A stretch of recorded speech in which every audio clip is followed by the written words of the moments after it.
Всем доброй ночи. Вот решила уже снять предсказание. 2021 год, когда уже приблизилось время к переходу в Новый год, поскольку мне уже надоело и осточертело, что все эти магуйки, колдушки ждут, когда у меня будет предсказание на следующий год, потом переделывают, меняют запятые точки и выдают за свои прогнозы. Почему они так делают? Потому что те, кто на моем канале давно, прекрасно знают, насколько четко и насколько правдиво я вижу будущее человечества. И они уже это поняли, и это используют для того, чтобы прославиться. Итак, первое, что я хочу сказать, предупреждаю, что у меня нервный тик. Он обострился, поскольку я очень много работаю, особенно последние дни этого года. Мало отдыхаю, и, следовательно, это от этого зависит, от напряжения зависит нервный тик. Второй момент.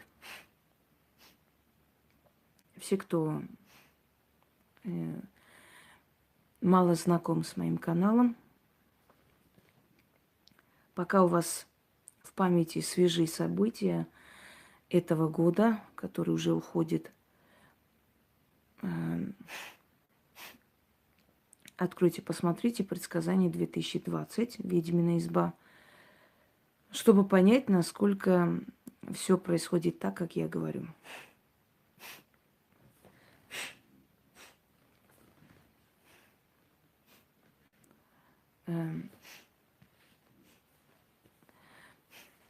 Следовательно,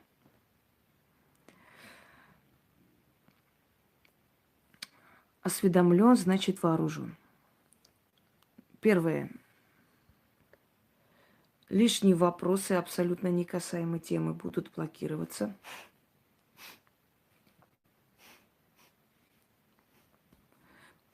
Заказы не принимаю. Расскажите про эту страну, расскажите про ту страну. Я скажу все, что я считаю нужным. И когда в конце я уже дам вам слово, вы можете написать свои вопросы. Личные вопросы блокируются. Что меня ждет в следующем году и прочая херня, тут же отправляется в бан. Итак, начнем. Многие удивятся, почему именно год белого сияющего льва, сияющего или сиятельного льва, точнее, да, извиняюсь. Вроде бы по восточному календарю год серебристого быка и так далее.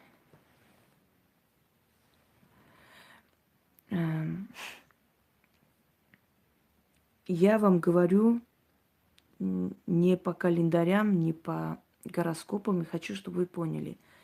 Я не объясняю вам, какой будет год и какой обычно бывает год в год такого-то там животного или такого-то символа. Я вам говорю, предсказываю, что именно следующий год принесет. Не что бывает в год быка или в год еще кого-либо, а что именно следующий год, 2021, нам принесет и что нам ждать. Поствысокосный год.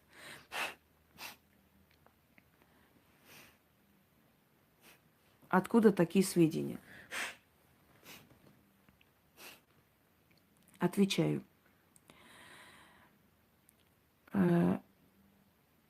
Ведьмы, люди силы, они обладают определенной информацией. С поколения в поколение они передают определенные книги, знания. Это называется тайнопись. По этой тайнописи можно понять, вычислить, какой год будет следующий, что ждать от этого года.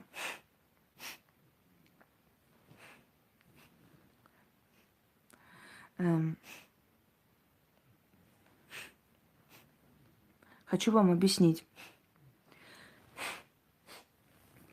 что это не зависит от того,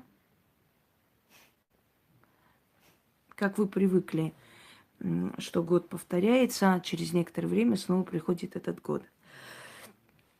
По тому календарю, по которому я сейчас вам буду рассказывать и говорить, чей год, какой тотем этого года. И кроме того, что бывает в такие тотемные годы, да, что ожидать, кроме всего прочего, еще что ожидать индивидуально нашему миру. Этот год может повториться раз в 30 лет, раз в 45 лет. Понимаете, вычисляется это с помощью тех знаний, которые вам не дано. И даже если я вам объясню, вы не поймете смысл. Поэтому не вникайте в это так глубоко, просто слушайте меня, чтобы понять, что будет ждать нас всех в следующем году, к чему готовиться. Первое, что я вам хочу сказать, символы этого года. Это белый сиятельный лев. Сиятельно-царственный лев.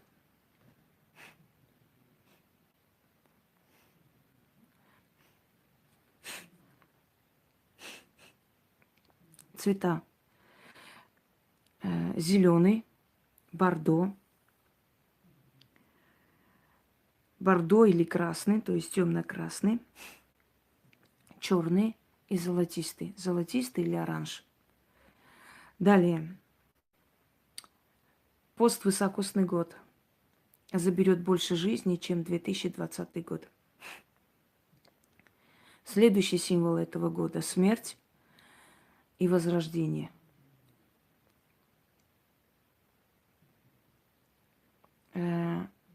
Очень много смертей. Смертей больше, чем в 2020 году. Очень много смертей. У каждого народа вымрут очень значимая часть населения. 10%, 15%. Я вам говорила и повторяюсь. Ближайшие 5 лет смерть постоянно стучится в двери людей. Слушайте сюда. Пошли вон отсюда.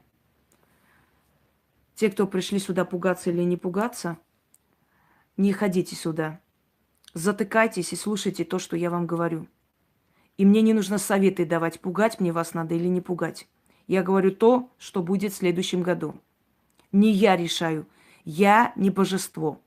Я вам передаю то, что говорит вам Вселенная. Поэтому будьте добры, закройте свои рты и слушайте внимательно. И не надо меня выводить.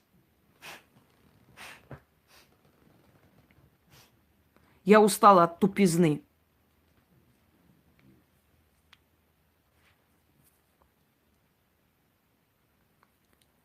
Высокосный год забирает жизни шумно, войнами, различными искусственными вирусами. Совершенно не то, что вы ожидаете. То есть не выдуманный вирус на нашу голову, а искусственно созданные вирусы, отравлением воды, воздуха, земли. Поствысокосный год будет забирать молча огромное количество жизней. Первое. Большая смертность. Большая смертность у детей. Детей до 10 лет. Огромная смертность. Будет много скандалов смерти маленьких детей в роддомах. Прежде чем идти в роддом, поинтересуйтесь, что за роддом, какую репутацию имеет этот роддом, и так далее, и так далее. Большая смертность детей. Далее. Рак.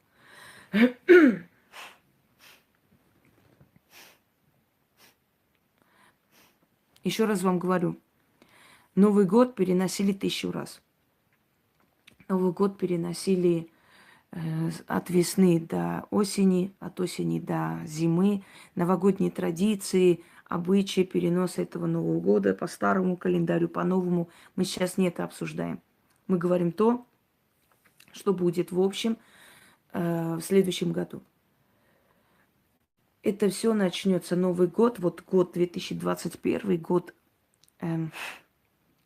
белого сиятельного льва, полностью войдет в свой прайд, свою территорию 25 января. Но оно уже идет, то есть оно уже входит в свое царство. 7 до 25 января сиятельный белый лев входит в свое царство, в свой прайд. Итак, большая смертность, рак помолодеет. Далее. Большое количество смертей от сердечных заболеваний и кровь. Следите за кровью.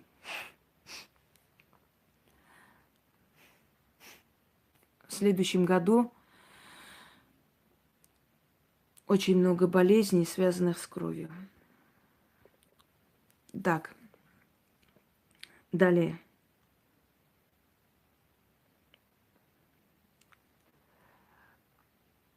Изменятся мировые карты. В начале следующего года начнутся вечные войны.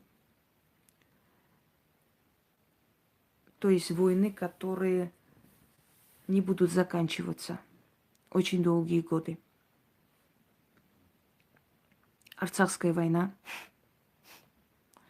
Начнется партизанское движение. Много жертв с обеих сторон.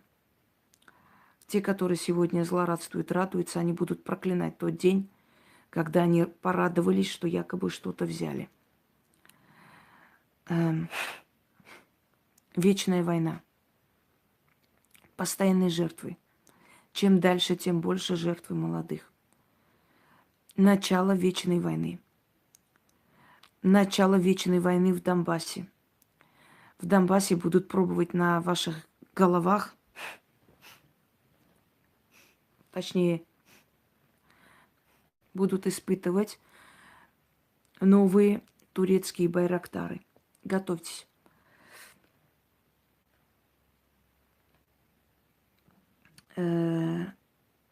Детские сады, мишень, школы. Порядочности не ждите. Ждите там израильских инструкторов.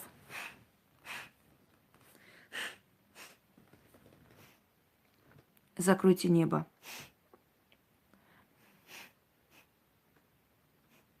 ПВО. Возьмите ПВО.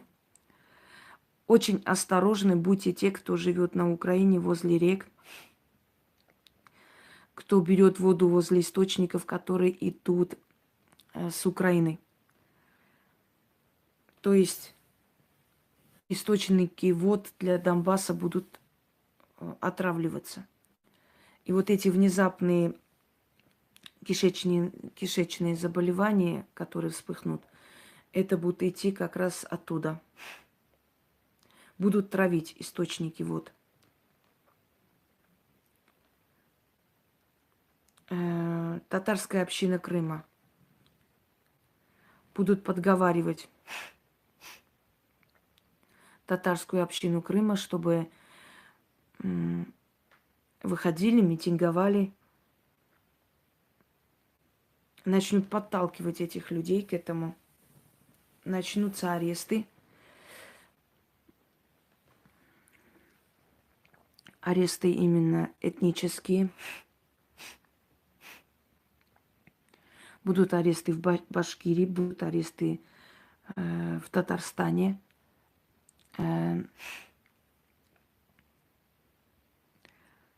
Новая группировка людей начнет создавать с тюркоязычными народами новую мечту о великом Туране, о великой турецкой экспансии. Я вам уже говорила, что народы своей глупостью, невежеством разбудили некую силу. Называется демон Аждаак. Демон войны и разрушения. И Аждаака может успокоить только сила гения или сила разума. Хотите это остановить? Уделяйте большое внимание истории, уделяйте большое внимание национальной культуре.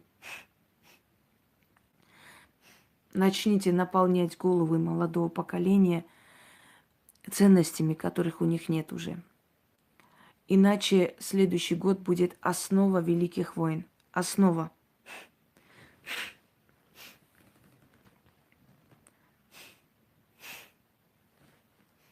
Я сначала скажу все то, что я увидела и отметила для себя, а потом перейдем к тому, что будет. То есть это тоже будет, естественно. То есть к тому, что будет приходить мне на разум сейчас. Первое – это год труда, год спокойного труда, основа вашего бизнеса, основа ваших великих планов, основа всего, что вам поможет весь год жить безбедно. Это 2021 год. Это год денежный, я объясню почему. В буквальном смысле денежные будут сыпаться деньги. Но для тех, кто будет делать свою работу, в этом году вам это мешало. В следующем году денежный год. Смотрите, спокойный, но агрессивный. Объясню, почему так. Характер льва.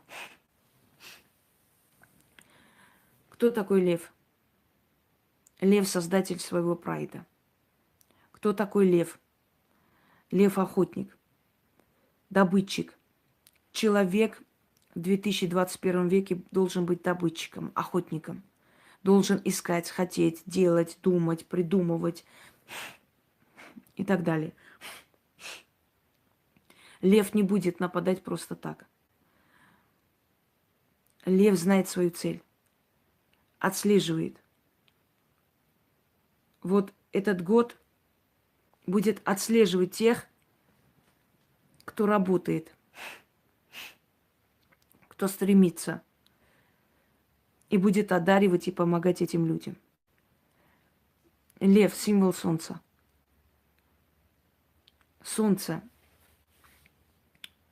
дарующий свет, благо. Закрыли рты. Мне не интересно, чей у кого гороскоп. Рты закрываем. Гороскоп вообще не имеет никакого отношения к тому, что я говорю. Высокий символ. Следующий год – год древних наций. Сейчас они подавлены. Но в следующем году их год, их взлет. Древние нации начнут подниматься в следующем году. Но они не должны забыть, что лев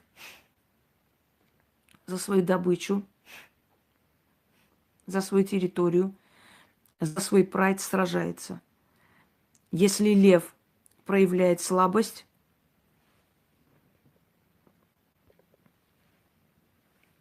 если лев проявляет слабость, то льва могут разорвать.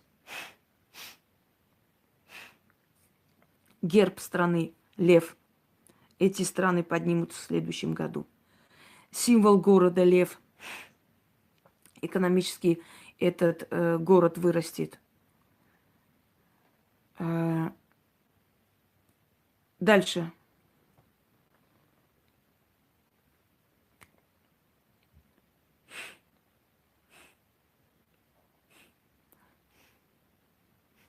В следующем году не упускайте свою львиную долю. Она вас ждет. Но вы должны сражаться. Сражаться, чтобы получить то, что вы хотите. Солнце – символ язычества. Огнепоклонники, солнцепоклонники, народы. Их возрождение в следующем году. Их полностью уничтожают, жрут, сжирают, чтобы они встали, восстали. И по новой начали жить. Лев должен биться за свой прайд. Древние народы должны сражаться за себя. В них должна проснуться ярость. Иного выхода спастись у них не будет.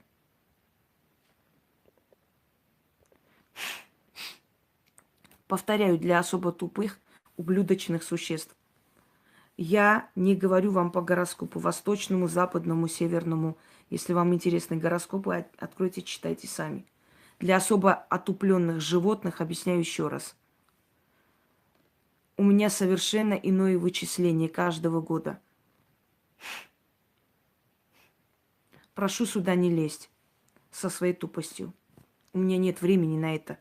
Вы и так видите, что у меня очень обостренный нервный тик. Я ждала, пока немножко смягчится, и начала снимать.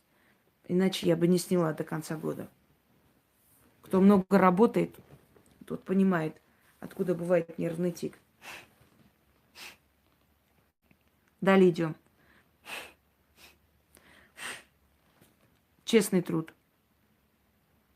Спокойный, честный труд. Лев охотится. Льва никто не кормит. Никто льва не кормит, ни куска мяса, ничего не дает. Лев сам добытчик.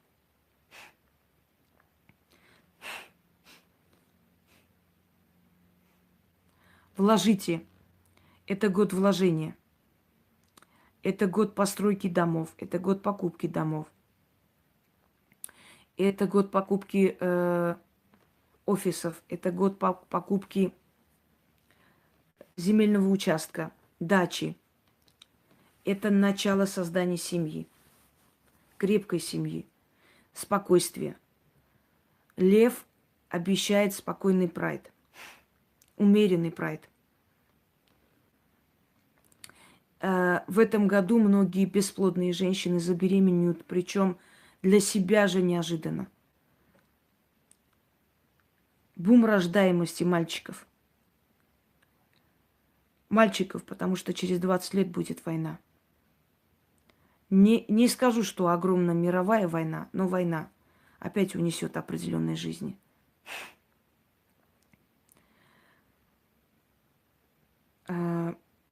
Год рождения гениев. Год рождения талантов, сильных личностей, писателей. Многие будущие писатели, будущие программисты, будущие сенаторы, президенты родятся в этом году. То есть в следующем, извиняюсь. Много родятся мальчиков, особенно у тех народов, где этих мальчиков стало мало. Они пополнят. Будут мальчики.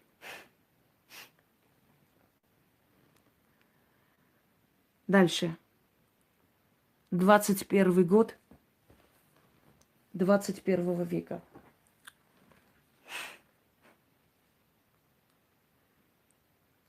Весьма интересно получаются цифры. Цифра 6.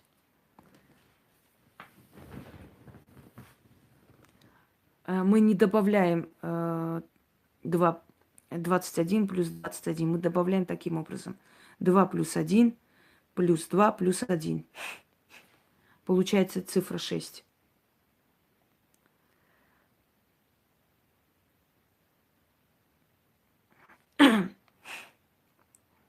Что такое цифра 6?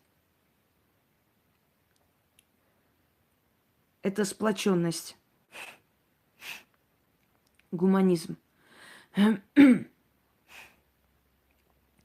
Следующая цифра 6 для народов. Ликвидация тирании. Многие те, которые держатся когтями, зубами за свои кресла, думая, что они никогда не уйдут, ошибаются. Огромное количество губернаторов, президентов, премьер-министров будут уходить. Следующее. Свободолюбие, цифра 6. Просыпается свободолюбие у народов. Это не анархия, это желание освободиться от всего чужеродного, что не твое, что мешает тебе жить.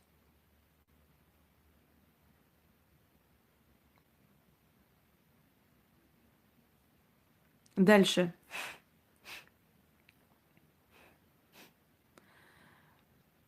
Бесконтрольная толпа. Цифра 6 – это постоянная бесконтрольная толпа. Жертвы. Жертвы во время митингов.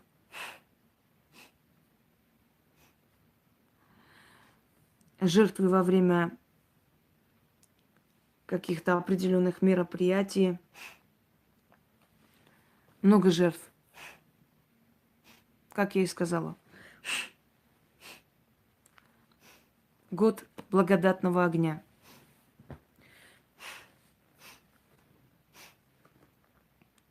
Священного огня.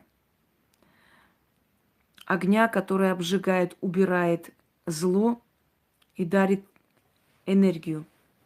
Это не год злого огня, который уничтожает. Это год очага, семейного очага. Одинокие женщины выйдут замуж, которые уже взрослые. Вдовы выйдут замуж. Далее. Очень много ритуалов, связанных с огнем. Очень много ритуалов, связанных с очищением огнем. Будут срабатывать. Огненная стихия очень сильная. Держите дома маленькие камины, маленькие атрушаны, жертвенники огня. Часто грейте руки над свечой. Огонь в этом году обретает особую силу. Она благословенная. Как будто бы вы взяли ее из жертвенника богов. Следующее. Камни. Камни белые. Металл золото. Поскольку это лев. Солнце. Оранжевый цвет. Золото. Цитрин. Горный хрусталь. Бриллиант. Я не говорю, что вы не должны носить серебро. Я говорю, что на самом деле какой цвет этого года. Я вам еще раз говорю. Как украшение камни золото, желтые камни, белые камни. Но цвет года зеленый, черный, бордо или темно-красный и золото. Золото или желтый, темно-желтый. Вот эти цвета. Дальше.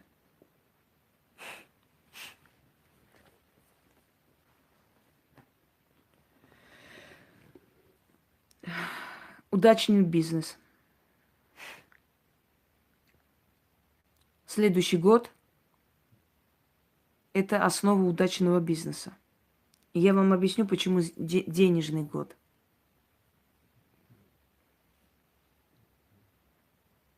Год консерватизма. Год возвращения к корням. Год национализма. хорошем смысле этого слова. Национальные кружки, национальная одежда, национальные песни, национальная кухня. Будет очень много акцента на национальное. И не удивляйтесь, если начнутся какие-то национальные там конкурсы, какие-то национальные, ну, в общем, мероприятия и так далее, связанные именно с нацией. Секунду, я перезагружу и продолжу.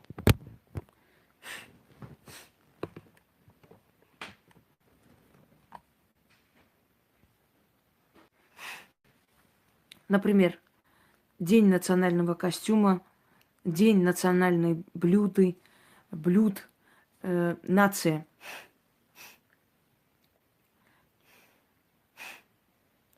У льва бывает ужасный страх потерять свой прайд. Лев без своего прайда не может. У народов начнется ужасный страх потерять себя, свою самобытность. Они лихорадочно, где-то навязчиво, где-то фанатично начнут возвращать свои национальные костюмчики с национальными узорами,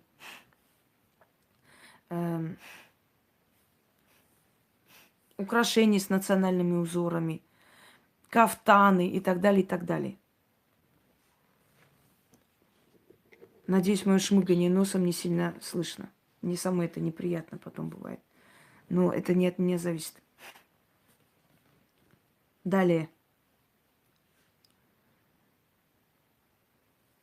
Не выбирайте легких дорог, легких путей в следующем году. Не выбирайте легкие работы. Это все будет афера, это все будет во вред вам. Вам будут предлагать какие-то легкие работы, какие-то легкие деньги. Не соглашайтесь. В следующем году будут давать деньги и приносить прибыль именно трудные работы. Именно тяжелая дорога приведет к успеху. Потому что лев иногда отслеживает свою жертву сутками. Лев лежит в кустах, затаив дыхание, следит за своей жертвой, чтобы не упустить добычу. Лев следит сутками, терпеливо, спокойно следит, отслеживает эту жертву, потом нападает. Поэтому у льва есть успех, и лев будет сытый и покормит своих львят. Если вы в следующем году поддадитесь соблазне и будете искать легкие пути, легкие заработки, знайте, что обманетесь. Хорошие деньги и заработки будут приносить вам именно трудные пути. Дальше.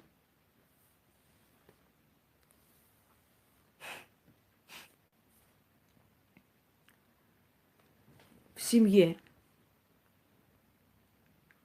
Смотрите на львиный прайд. Тишина, спокойствие. Но в какой-то момент эмоции берут вверх, и начинается грызня. Потом снова умеренность, спокойствие. Так будет в ваших семьях. Время от времени будет всплеск эмоций, а потом вы будете успокаиваться, снова жить вместе, спокойно, умеренно, идти вперед. Это год крепких семей. Очень крепких. Союзы, которые будут заключаться в 2021 году, они просуществуют всю жизнь. Знаете это. Год плодотворный, многих детей. И я вам объясню, почему. Чуть погодите, я вам объясню, почему. Потому что это не все покровители этого года.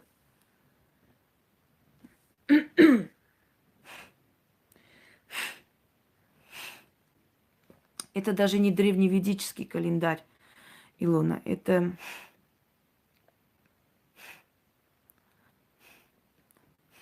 вычисляется индивидуально по тайнописи. И я объясняю не то именно, что обычно в такие годы бывает, а именно касаемо следующего года. Вот следующий год что будет? Если через некоторое время будет еще раз год сиятельного льва, там может быть совершенно другой прогноз. Я говорю именно 2021 года, а не именно Обычно такие годы, что бывает? Нет. Вот именно этот год. А тотем года, символ года, оберег года, лев.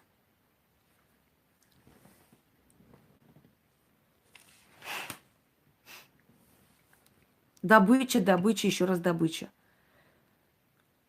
Добыча будет идти вам в лапы, но вы должны знать, что для этого вы должны найти именно ту дорогу, где эта добыча приходит.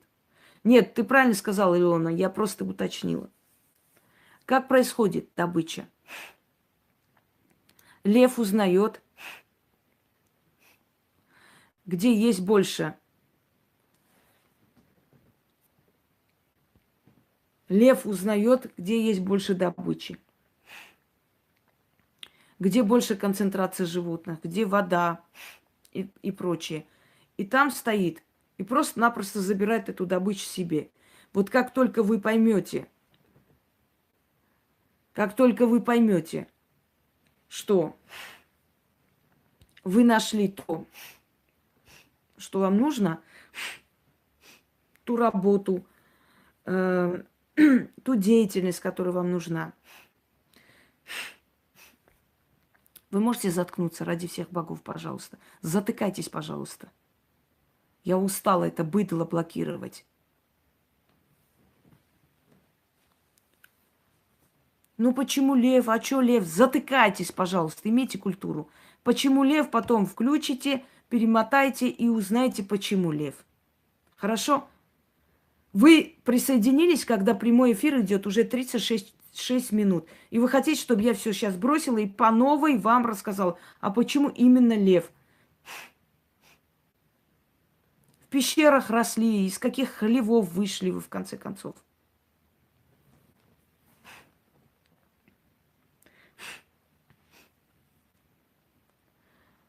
Год полнейшей уверенности в своих силах. Полнейшей, ни капли сомнений. Я не говорю, что вы должны быть уверены. Я говорю, что у вас будет эта уверенность. Абсолютная уверенность. Как будто на мир, на планету просто вот так вот опустится, знаете, такая пелена, невидимая пелена уверенности. Человек будет верить в себя. И в хорошем смысле, и в плохом. Он будет верить, что он убивает людей, это замечательно. Он будет верить, что он открывает бизнес, это замечательно, у него получится. То есть в любом случае и в этом, и в том человек будет уверен в том, что он прав. Абсолютно уверенность и надменность лев. Не забывайте, кто такой лев. Лев и на слона нападает. Лев и слона задирает иногда. —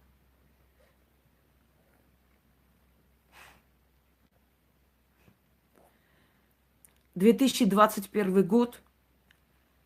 Год, когда ваши умершие предки будут следить за вами особенно. Потому что 2021 год – это открытый портал. Весь год открытый портал. Вы настолько часто будете видеть их во сне, даже будете слышать. И многим из вас начнет казаться, что у вас какие-то способности появились. До такой степени вы будете чувствовать мир мертвых. Они все время будут с вами рядом. Ощущения, запахи будут приходить во сне, говорить, объяснять. Не упускайте момент. 2021 год – это год открытого портала. Народы, которые вернутся к корням, получат благословение и помощь своих предков. Человек, который вернется к корням или будет интересоваться своими корнями, открывать семейный альбом, интересоваться, кто были предки, или знает он, и будет о них вспоминать, говорить, ставить свечи, поминать их там, благодарить их, с ними разговаривать. Этот человек будет под их защитой весь год. Это год очень страшный, очень денежный, очень сильный, подъемный и так далее. Это год рождения мальчиков. Это мужской год.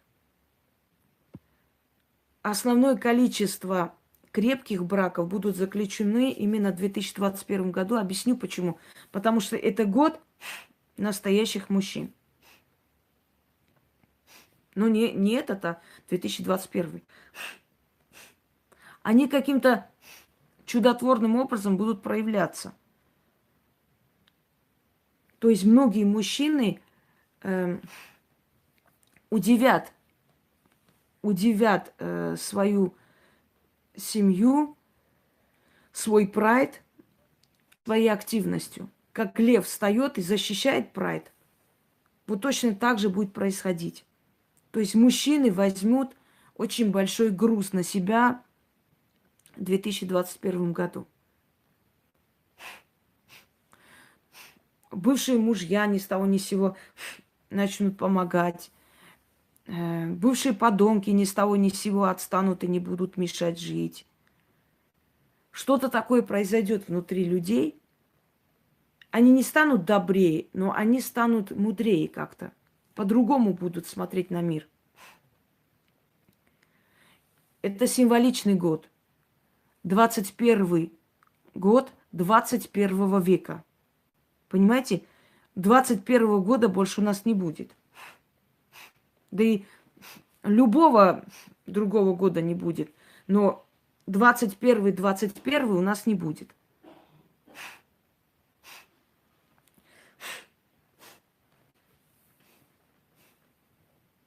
Далее. Я уже сказала о том, что на гербах, я вам сочувствую. Я уже сказала, что на гербах изображенных львы эти народы резко вырваться вперед. Не экономически, духовно.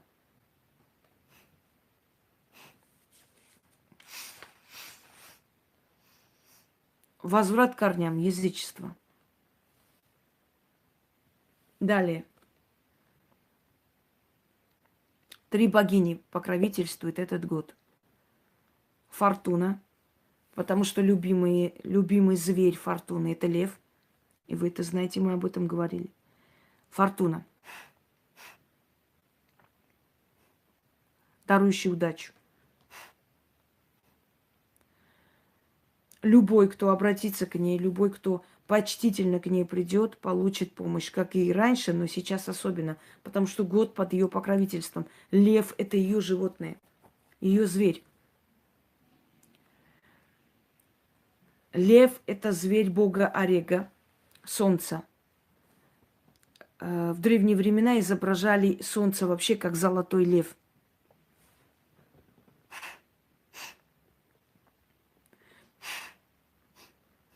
Если вы не заткнетесь и будете мне делать замечания какие-то или подсказки, я буду вас кидать в черный список.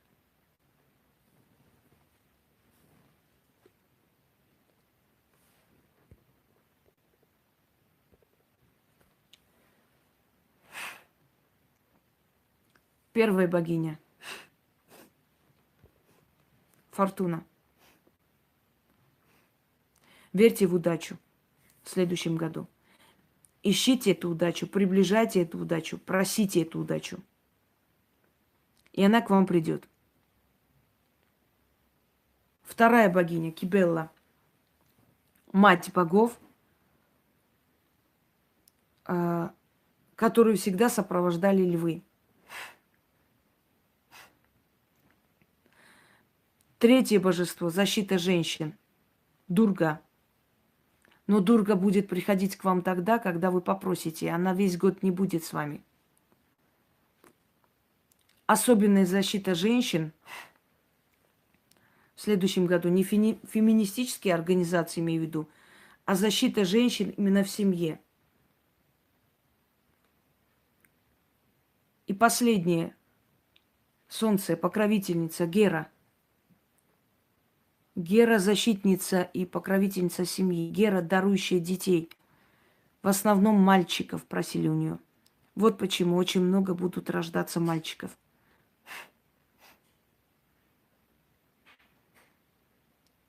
Далее. Верховная власть. Народы будут стремиться к верховной власти, обладать друг другом, забирать друг у друга все, что возможно.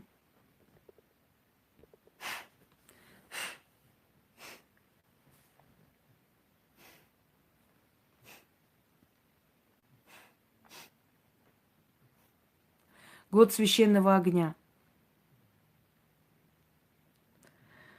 Год самопоклонения. Пуп земли, вселенная. Человек очень сильно себя полюбит в этом году.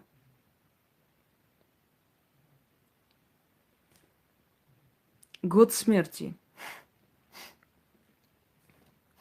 Смерти, особенно детей, огромного количества. К сожалению, это так. Поствысокосный год забирает больше жизни, чем высокосный.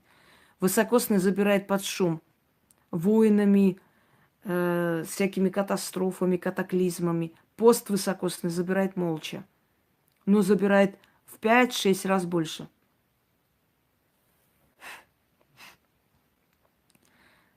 Смерть и возрождение. Обнуляющий год. Вы начинаете с единицы свою жизнь. И народы начинают с единицы. По новой, с малого идут к другим цифрам. Поднимаемся с нуля, раз, два и пошло. Поэтому это год, который после обнуления будет вас поднимать. Смерть и возрождение. Далее. Если что забыла, сейчас посмотрю и начнем дальше продолжать.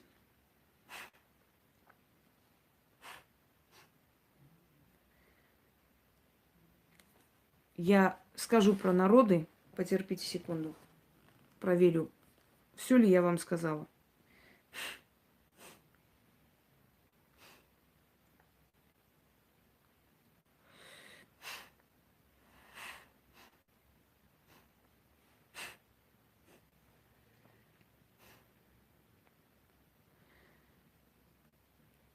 Итак, да.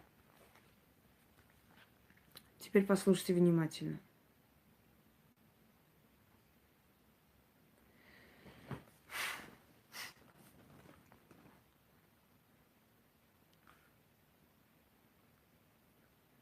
Кому будет покровительствовать этот год? Трудолюбивым людям. Людям, которые будут к чему-то стремиться. Людям, которые поймут, что хотят. Этот год просто возьмет их за руку и поведет. Этот год – год истины. Вранье начнет уходить. Оно, конечно, до конца не уйдет, но фейковые новости, фейковые каналы, фейковые люди начнут уходить в небытие. Открытие глаз, прозрение.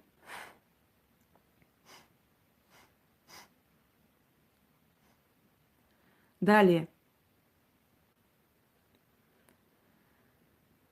Еще раз вам напомню о том, что весь год будет открытый портал с вашими родственниками, ушедшими. Да, это год старта. Потому что с первого начинать, да? Раз, и все побежали. После года обнуления, а вы смотрите, насколько много обнулилось в этом году. Обнулились многие заслуги народов, обнулились многие договоренности, обнулились люди, обнулился бизнес, который загубили просто всякими вирусами ложными, да. Обнуление полнейшее. И сейчас мы начинаем идти к первому числу и так далее. То есть с нуля поднимаемся. Начинается взлет. Но этот взлет будет очень непростой. Это год однолюбов. Люди, которые решили создать семью раз и навсегда, им пора уже эту семью создать. Думать нечего. 2021 год, он даст вам ту семью, которую вы хотите. Дальше.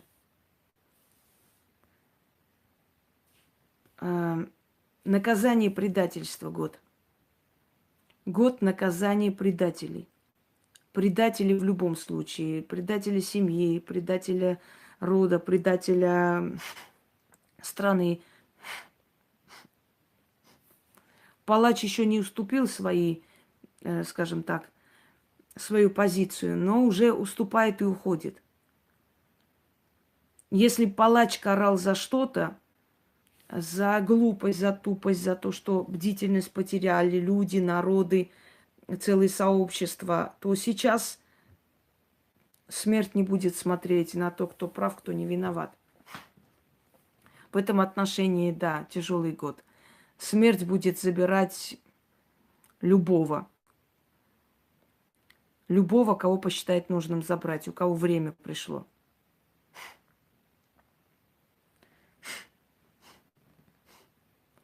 У очень многих умрут соседи-доносчики. Готовьтесь. И не удивляйтесь. Люди, которые доносили, люди, которые ходили по милициям, прокуратурам, в общем, не давали жить. Эти люди внезапно начнут умирать. Забирает, мусор очищает этот год. Очищает, убирает тех людей, которые не умеют жить, не могут жить. Я объясню почему. Лев. Кого забирает лев? Смотрите, львы как охотятся. Они начинают гнать стадо отсюда туда, оттуда сюда. Это стадо бежит, и они вычисляют самых слабых. Или телят, или уже в возрасте буйволов, да, если они буйволов гонят, например. Они вычисляют тех, кто не способен, слаб физически. Но сейчас будут умирать те, кто слаб морально, духовно. У кого нет духовных ресурсов идти вперед. Огромное количество смертей мажоров ждите в этом году. Огромное количество, постоянно. Сын того губернатора повесился, дочь той судьи там спилась или упала в реку в машине. И так далее.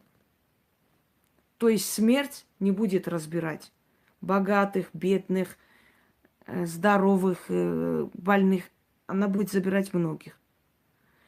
Как избежать этой смерти? Не быть слабым. Хотите жить в этом году?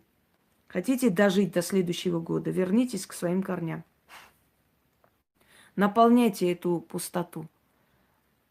Много читать, много понимать, много делать, много мыслить. Ваша жизнь должна быть не пустой. Если вы пустой сосуд, вас заберут. То есть, если вы бесполезно живете, абсолютно не понимая, для чего, зачем, если вы бесполезно тратите свою жизнь, если вы бесполезно существуете, то есть, как вам объяснить, не принося никому счастья, радости, не имея никаких мыслей на будущее. Ну вот на сегодня вот как-нибудь проживем, посмотрим, что будет, какая там родина, какая там семья, о чем речь вообще. То есть для себя живу, кайфую и так далее. Вот эти вот кайфарики, они в следующем году могут не дожить до конца года. Сделайте все, чтобы этот год понял, что вы полезны Вселенной и оставил вас жить. Вот что я вам скажу. Хотите пережить тот год, обогащайтесь духовно, чтобы вы не были бесполезны. Вы должны быть полезны своей семье, своим детям, например, своему народу, например, своей стране, например. Да вообще полезны как человек. Те, которые прожигают свою жизнь, папины дочки, не знаю, еще кто-нибудь, понимаете, безотказные, которые росли там в норковых пеленках, они будут уходить. Казалось бы, кто-то скажет, ну вот у них там миллионы, они наоборот должны жить. Это вам кажется, это для вас они должны жить. Но для Вселенной они бесполезно существуют. Все равно, что мертвые. Вы посмотрите на их фотографии. Ой, мы тусили, мы там были на вечеринке. У них одни вечеринки, тусовки, ничего нет больше в жизни, абсолютно. Они кому-то помогли, они, я не знаю, собак, кошек собрали с улиц, помогли, они что-то полезное делают, они где-то учатся, у них есть какие-то планы. Нет. Они просто чем-то занимаются. Это не обязательно богатая молодежь, это не обязательно бедным. Это молодежь и старшее поколение, вообще любой человек, который бесполезно существует. Ему кажется, что он замечательно живет, ему кажется, что вот так и надо жить, а на самом деле для Вселенной он прожигатель жизни. Вот обнулили нас всех, и 2021 год, потому что я вам говорила, 2020 год – это год расставаний. Помните, много семей разобьется, пары будут разбиваться. 2021 год – это уже начало. После обнуления начинает человечество обновляться. Мы входим в совершенно новую эру. Запомните это. Будут меняться карты мира, будут меняться народы мира, будут меняться очень много что. Далее.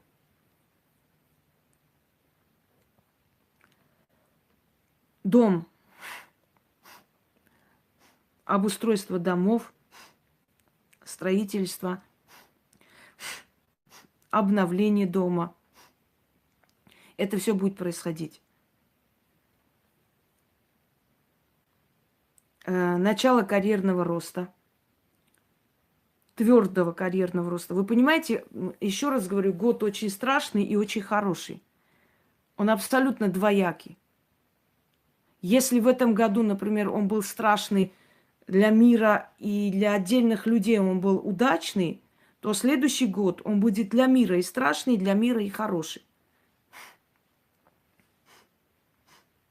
Нам будут навязывать еще один вирус. Вирус какой-то для детей. Это будут навязывать, это будут все время пропагандировать, чтобы вы делали эти прививки. Делающие прививки, можно сказать, что сами себе подпишут приговор. Потому что прививки, они абсолютно не проверены. Не факт, что там содержится материал, который вас убьет. Например, что они осознанно вас убивают. Не факт. Но они хотят продать это вам. И будут ограничения для того, чтобы вы это сделали. Для того, чтобы человек, для того, чтобы улететь в Турцию, в Грецию, махнул на себя рукой, сделал прививку и полетел. Потерпите. Через 1,5 года эти ограничения будут сниматься. И те, кто сделал, очень сильно пострадают. Он внутри будет просто съедать внутренние органы. Это будет происходить медленно. Медленный процесс. 5 лет, 6 лет. Но через 1,5 года это отменят. Принуждения не будет через 1,5 года. Потерпите. Лучше не летать никуда отдыхать, а остаться в живых. Понимаете? Начнут вводить эти ограничения по поводу этого вируса. Якобы. Они еще сами не знают, что они хотят. Но им нужно определенное время страны закрывать.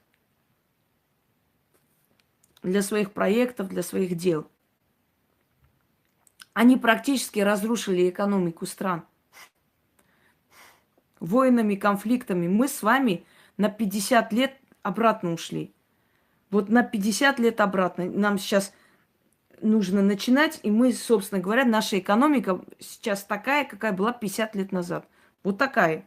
Просто мы не замечаем это, потому что машины современные, дома современные, банки современные, одежда современная, и мы просто не замечаем. Нам кажется, что мы на том же уровне находимся, на котором есть, ну, собственно, что поменялось. Мир был такой, такой и остался, да, все здания, все люди, мода, телефоны, одни и те же нашего века, 21-го. Но мы кинулись, мы ушли на 50 лет назад. И наша экономика сейчас будет развиваться, как 50 лет назад было. Мы опять идем, разрушили все, обнулили. Вы не понимаете игру политиков. Я вам скажу, почему так делается. Вот люди играют там монополию, да, игра. Вот они поиграли уже, выиграли, все такое, все, уже кто-то выигрывает постоянно. Им нужно обнулить, им нужно это все закончить, эту игру, все это раскидать и начать по новой играть. Вот то же самое мы для них.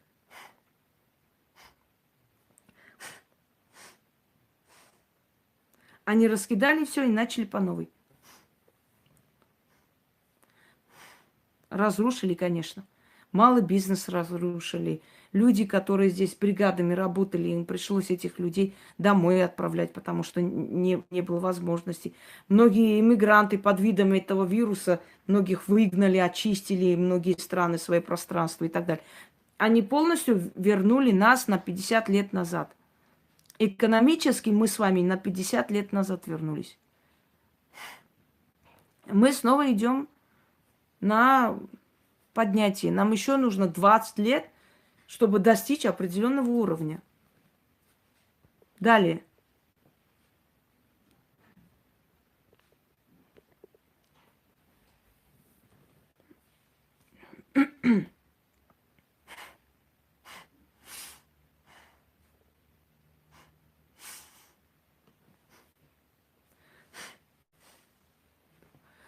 В этом году вы заметно похорошеете. Будет такое ощущение, что что-то в вас произошло, что-то меняется. Вы в этом году заметно похорошеете. Внутреннее состояние поменяется. Я не скажу, что счастье, здоровье и так далее, но в этом году такой денежной нужды, как было в прошлом году, не будет. Хотя будут эти вводить ограничения, постоянно какие-то что-то еще, но такой вот денежной зависимости или трудного года у вас не будет. В начале года будет тормоз, а потом с весны уже будет легче. Но в любом случае просите у сил, делайте то, что я вам говорила, потому что это нужно вам. Я должна просто сейчас, мне должно прийти эта информация, я вам должна передавать. Я вам сразу не могу вот там сходу сейчас говорить. Давайте между делом вы будете у меня спрашивать про страны. Я очень прошу, чтобы вот сейчас не пошло там заказы. Я буду рассказывать, между делом я вам скажу. Турция. Турция будет агрессировать. Турция начнет свою. Так, не смейте мне вот так писать сухо и просто Германия. Ты не в ресторане, мадам. Ты не в ресторане, и я не официант. Еще раз говорю, не смейте мне вот так давать заказы. Есть определенный способ обращения. Это что такое?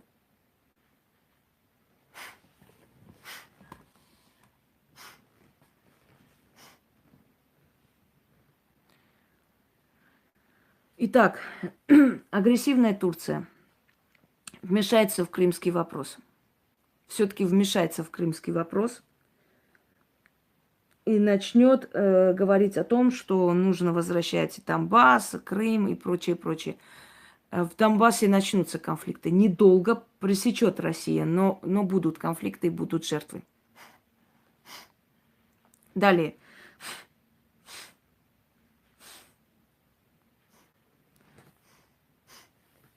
Поставят вопрос об уходе Зеленского, о недоверии к нему, об импичменте.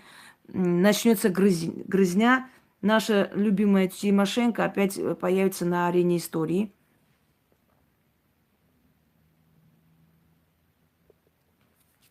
Будут умирать старые тираны.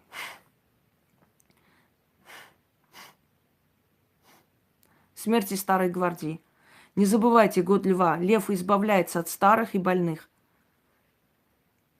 От старых и больных лидеров, вожаков стай. Итак, на Украине начнутся столкновения, митинги. Поднимут за газ, поднимут за транспорт. В общем, начнется. Далее.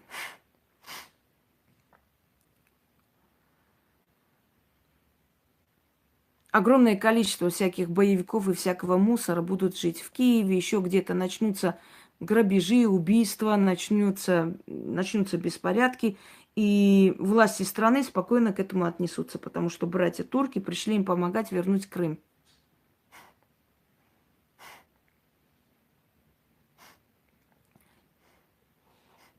Будет ли война в Крыму?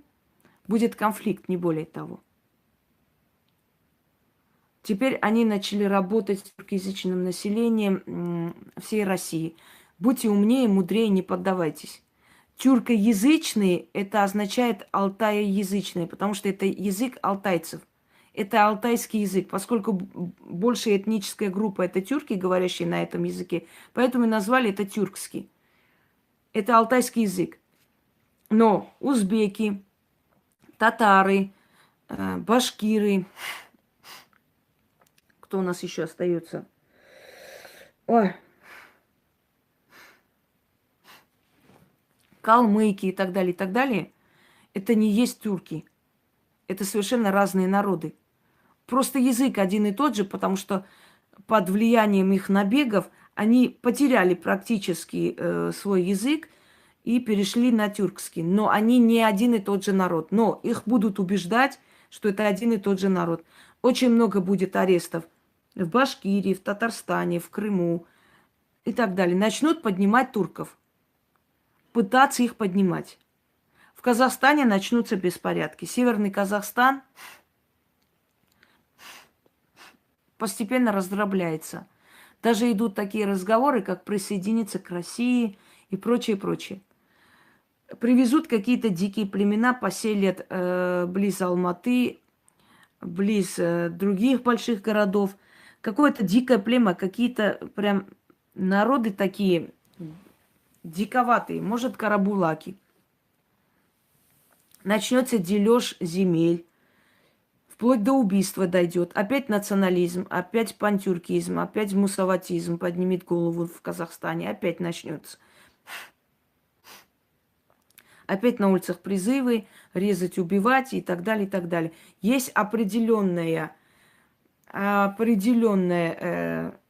каста в Казахстане, который все время это начинает делать. И пока они все грызутся, он под шумок начинает захватывать территорию. Вы не заметили, после того случая, вот когда там в Казахстане началось это все движение, под шумок, они пока очнулись, некоторые банки уже были захвачены рейдерским захватом, были захвачены рестораны, там целые комплексы туристические и так далее.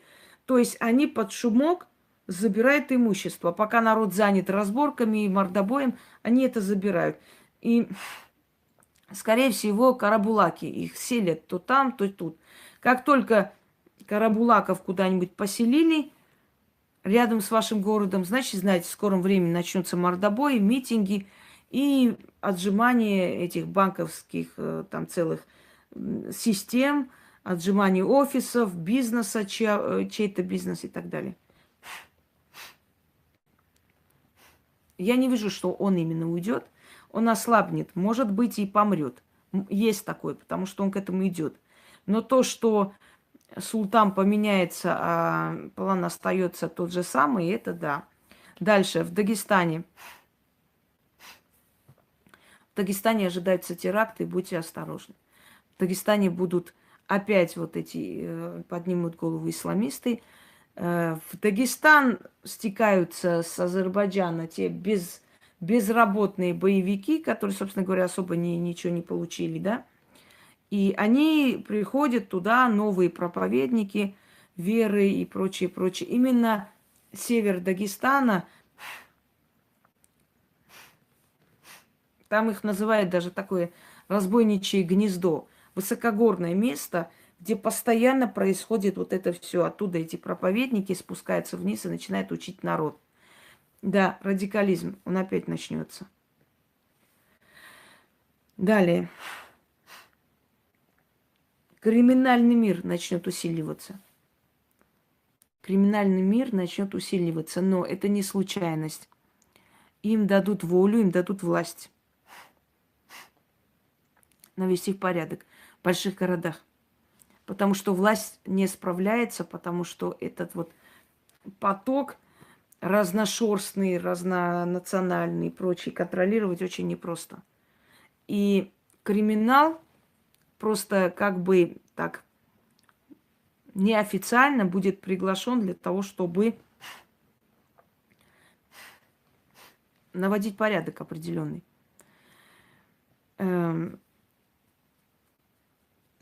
Начало 90-х, дорогие люди, практически. Львы, прайды, новые бригады, создание новых бригад, создание новых криминальных структур. Но это уже не так будет открыто, как тогда, и не так, естественно, будет это все показываться и говориться. Но заказных убийств будет много. Значит, в Москве убьют одного видного человека, богатого. Он заведует рынками. Он, скорее всего, азербайджанец. Это раз. Второе убийство, смерть человека, который я вижу. Это человек, владелец какими-то гостиницами. Он тоже не русский, и он мусульманин. Но национальность я затрудняюсь сказать. Будет какое-то планомерное почему-то убийство именно восточных наций, но богатых людей. Устранение. Может, власть меняется, может, начинает у них забирать. Ну, скорее всего, так. Потому что именно убийства, именно заказные убийства в следующем году вообще войдут в моду. Страшно звучит, но, увы. Начнется дележ Краснодар, Сочи, дележ крупных компаний. Закроются некоторые банки частные. Банки, у которых логотип зеленый, банки, у которых логотип красный, останутся. Банки с белым логотипом будут закрываться. Захват, присоединение друг к другу.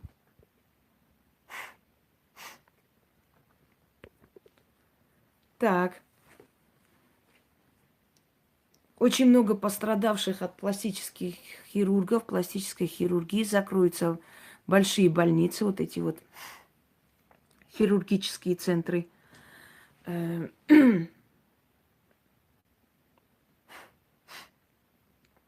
Похищение известных картин из музеев. Так. В моду войдут всякие там меховые изделия,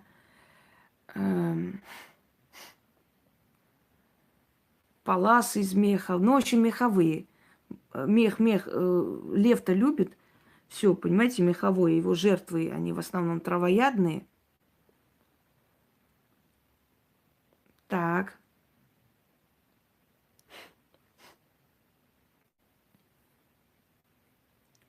Медицина. Медицина, как ни странно, в следующем году будет более такая человечная, меньше будет врать людям. Меньше будет врать людям и про этот вирус, и про все остальное. А причина в том, что уже врачам не платят, как раньше платили главврачу за каждого какого-то там непонятного якобы зараженного, да, и поэтому у них уже выгоды нет вас обманывать. Меньше будут обманывать. Не скажу, что совсем не обманут, но так, слегка.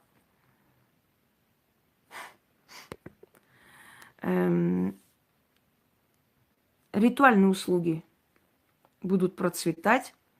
Ритуальные услуги так будут процветать, что чуть ли не в каждом квартале возле каждого торгового центра чуть ли не гробы уже с этими венками будут стоять, потому что популярность ритуальных услуг повысится, много смертей.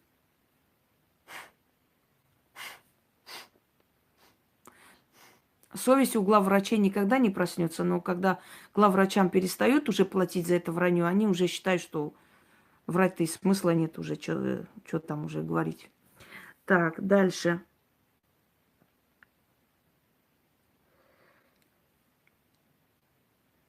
Самозахваты земель. Самозахваты земель в Краснодаре. Самозахваты земель в Ростовской области. Просто самозахваты земель. Огромные плантации там и так далее. Целая война фермеров. Дальше. Не задаем вопросы, перематываем и слушаем сначала прямой эфир. Хорошо?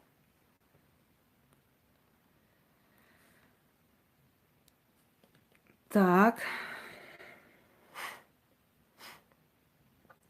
Отечественная продукция.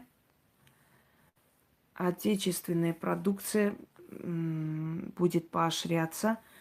Будут запрещать фрукты, овощи из других стран. Все меньше и меньше будут брать оттуда с желанием повысить наши. Не потому, что они такие сердобольные, любящие, а потому, что бюджет мало стало стекаться. С привезенных фруктов и овощей особо не берешь. Больше местные дают налог.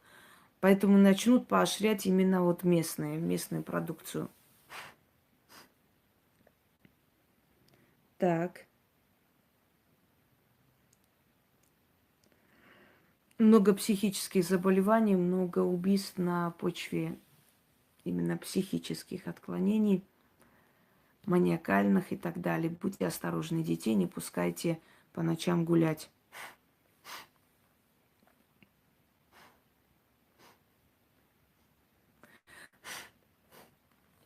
Италия. Италия начала беднеть и очень сильно. Многие итальянские дома, вообще известные бренды, и начали распродавать свое имущество. Италия начала беднеть, потому что в Италии вот эта вот элита думающая опять сокращается, и больше стало людей-потребителей безмозглых. Знаете, как бы на американских смахивает. И итальянцы меньше стали создавать и больше начали употреблять. Очень сильный спад экономики, и начнутся разборки, начнутся, опять же, усиление криминала. Знаете, итальянцы сейчас напоминают какие-то такие ходячие бочки на двух ногах. То есть кушать, пить, смотреть новости, сплетничать, болтать, смотреть сериалы. Абсолютно отупление идет, поэтому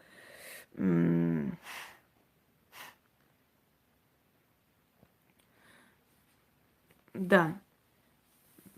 Ну, как бы бесполые становятся существа какие-то, бесполые. Вот если вы в Италии выйдете на улицу, единственное там женственное, кого вы увидите, это туристы или домработницы, которые там приехали, например, с Белоруссии, с России, и вот работают. Вот там, собственно, видна женщина. А сами по себе и итальянцы стали страшный народ.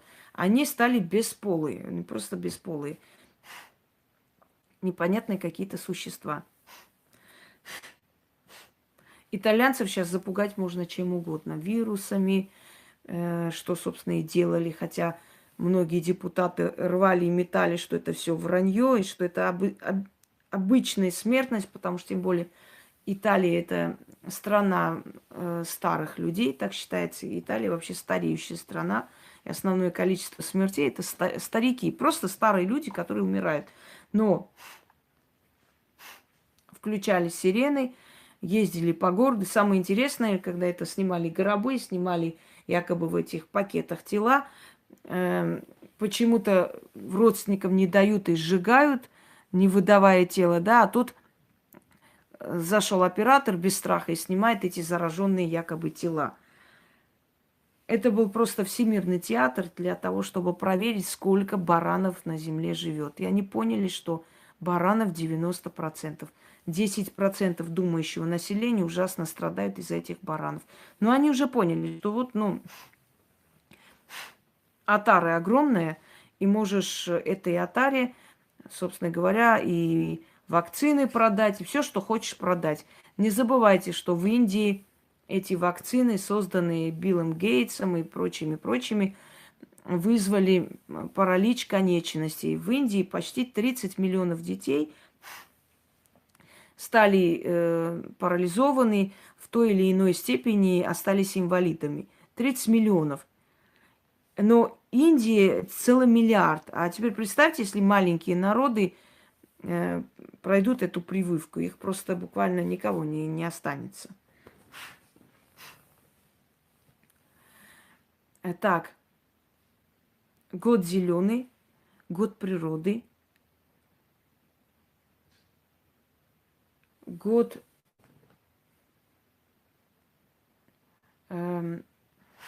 обновления природы. Наводнения ожидаются. Вот реки будут выходить из себя. Потом смотрите.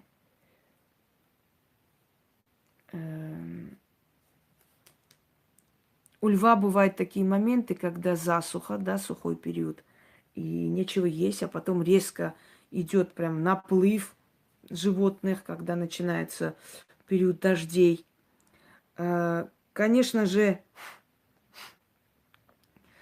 для людей в год сиятельного льва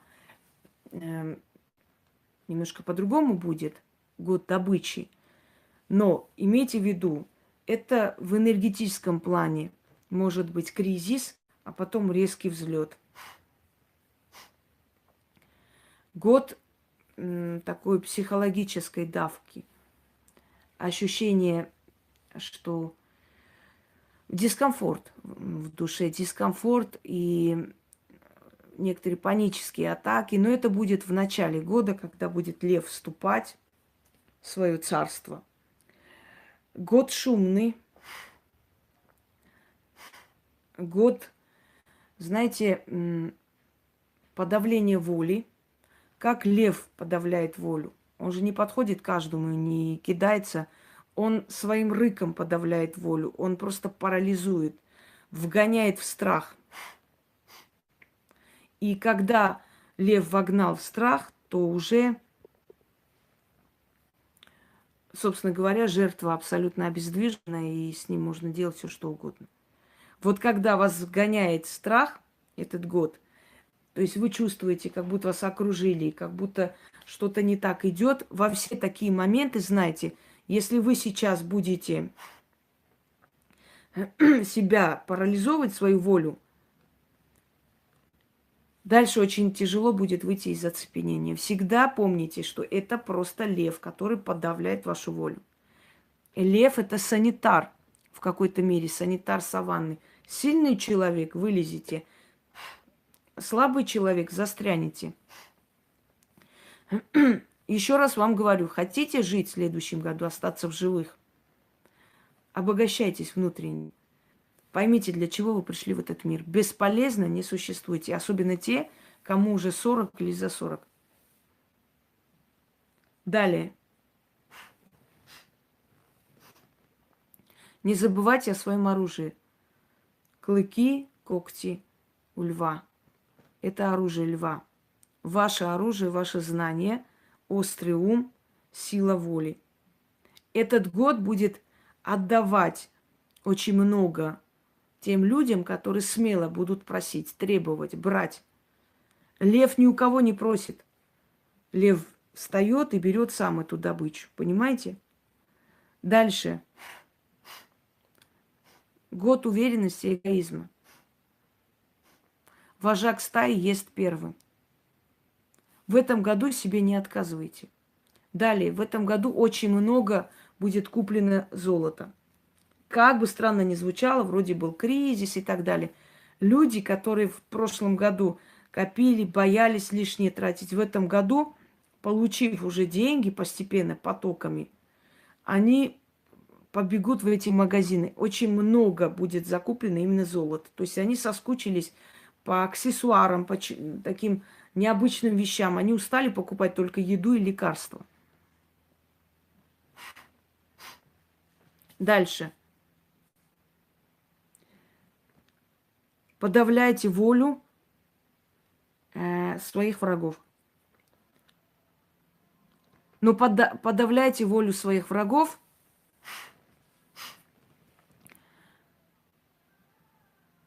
своей волей, своим спокойствием, знаниями.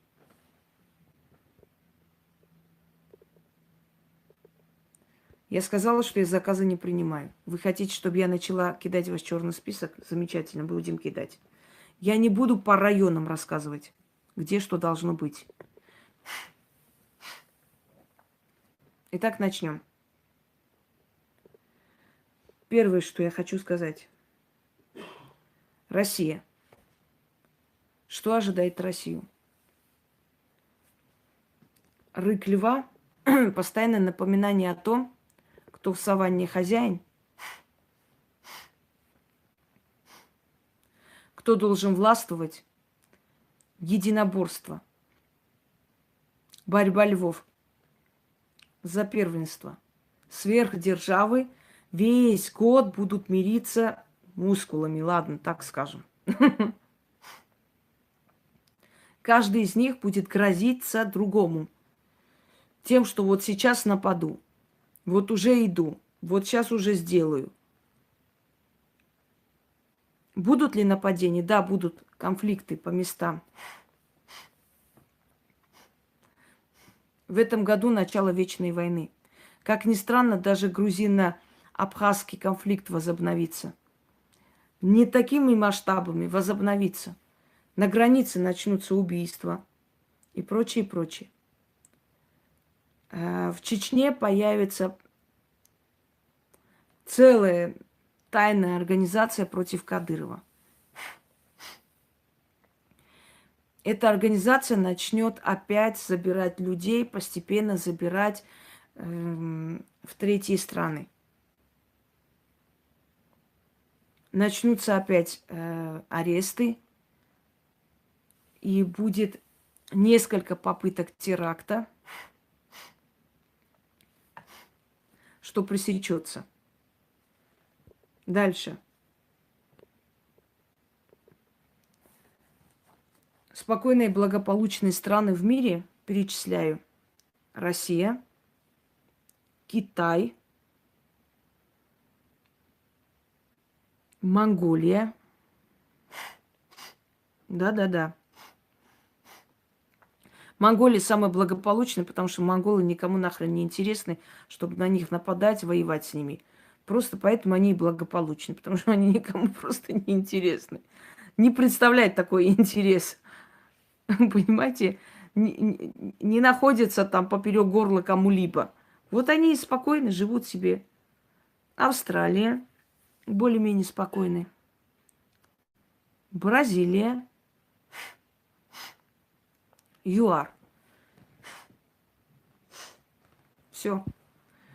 Далее. Россия. Что ждать в России? В России ждать новых законов, по которым опять будут ограничивать въезд, и автобусами будут отправлять отсюда незваных гостей. Особенно с больших городов будут убирать гастарбайтеров. Есть опасения всяких незаконных, в общем, действий, поэтому будут убирать автобусами. Большой отток. Далее. С Китаем будут налаживать отношения. Я как-то отдельно сниму именно мысли политиков 2021 и более подробно расскажу. Так.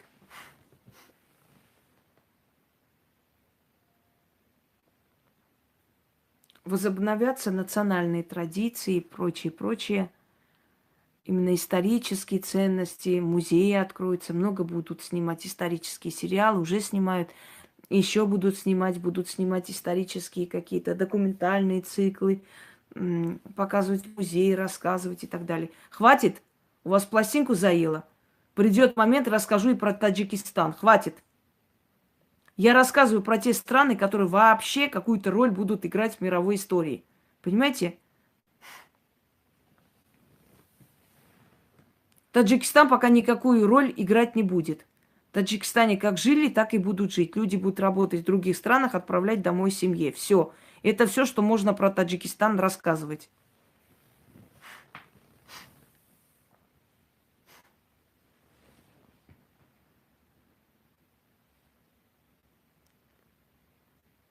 Найдут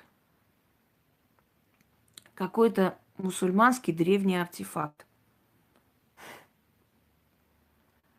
Дальше. Я не решаю Китаю быть или не быть. Понимаете, не я решаю, не я хочу, чтобы Китай был или не был. Я говорю то, что есть и что будет.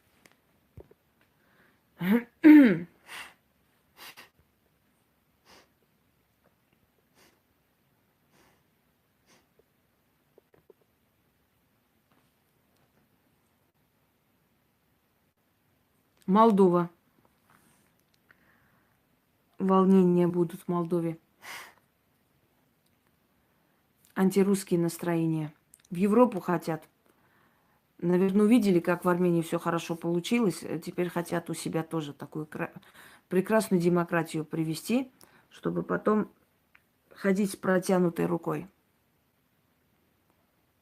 Англосаксы всегда хотели разрушить Россию. Любыми путями, руками тех, этих, других.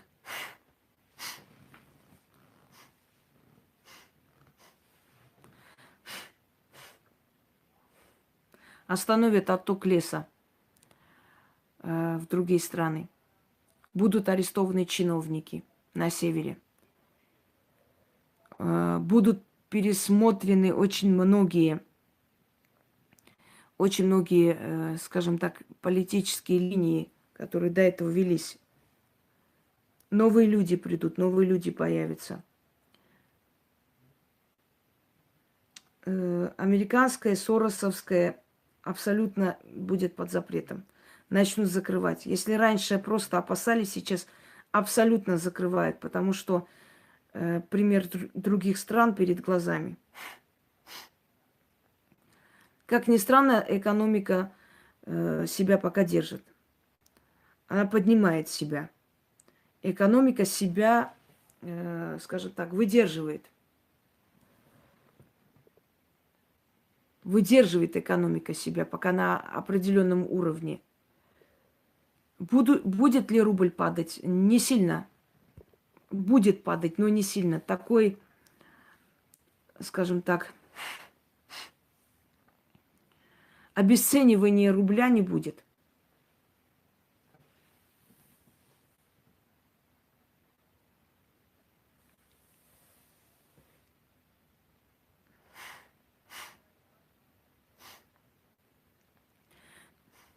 Где-то 40% из тех людей, которые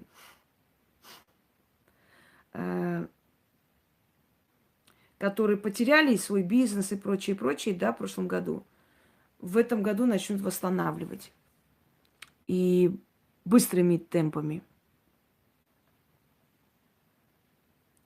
Потрясений каких-то в России таких не ждите. Да, будут выходы, будут какие-то недовольства, но меньше, чем в прошлом году. Уже такого не будет. Народ очень сильно напуган. Еще раз говорю, пример перед глазами просто-напросто новые карты мира. Новые виды оружия. Удары по Сирии. Сирийским боевикам, удары по турецким базам. Эрдоган и Путин играют в кошки-мышки. Они знают, что они друг против друга действуют, но делают вид, что все хорошо. Здороваются, улыбаются, идут бить друг друга в спину. Вот так происходит. Это политика. чтобы вы знали. Тут ничего удивительного нет.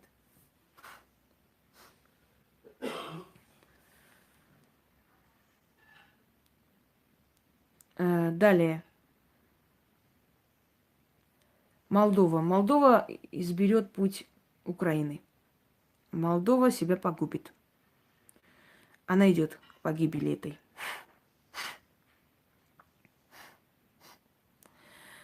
В Казахстане особо таких потрясений не ждите, только будут столкновения между диаспорами казахскими и азербайджанскими. Хоть и вы сейчас удивитесь, конечно, но будут столкновения между казахами и азербайджанцами. И очень серьезные столкновения начнутся в скором времени.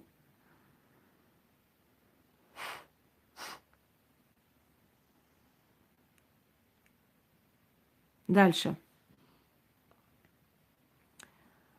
В Казахстане экономика никак не поднимается. В Казахстане в основном это ресторанный бизнес, это сельское хозяйство, но оно облагается такими налогами, что просто люди не могут вылезти из этого состояния, тем более, что оно все остановилось в прошлом году. Но государство ничем не помогало и помогать не собирается. Единственное, что в Казахстане хорошо, это медицина. Медицина начнет более так развиваться. Именно определенные профессора, люди, индивидуальности, которые там будут уже открыли и будут развивать клиники. Вот медицина в Казахстане начнет улучшаться и подниматься. Она уже заметно улучшается. В этом отношении да. Но бедность никак. Пока еще с бедностью очень туго. То есть не получается искоренить эту бедность. Очень много женщин одиноких, которые не могут поднять своих детей. Очень много бедных семей и селений, которые практически разваливаются. И там нету ни хозяйства, ни работы, ничего. Люди просто уезжают в города, закрывают дома, и деревни начинают вымирать. Это Казахстан. Особенно северный Казахстан. Почему-то станет модным охота, вот охотнический промысел. Может быть, из-за шкуры, может, еще и очень большое количество убитых зверей, особенно волков. Так что властям Казахстана придется к концу года оставить запрет. Иначе популяция просто исчезнет. До такой степени начнут продавать. Куда-то они продавать начали. Они поняли какой-то источник. То ли в Китай, то ли вот, ну вот туды-сюды.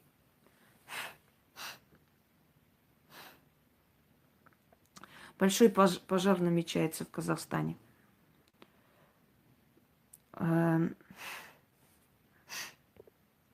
Любой, кто в таком тоне будет мне заказы раздавать, выкидывается в черный список. Знаете это.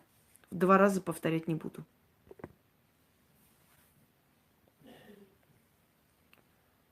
Я буду говорить о тех странах, которые в следующем году как-то себя проявят.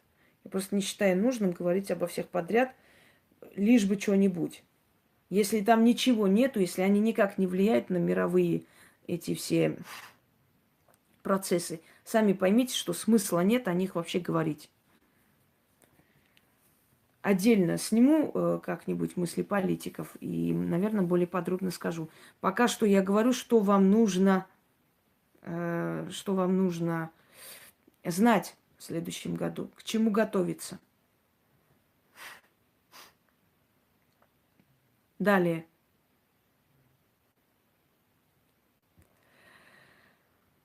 Большое количество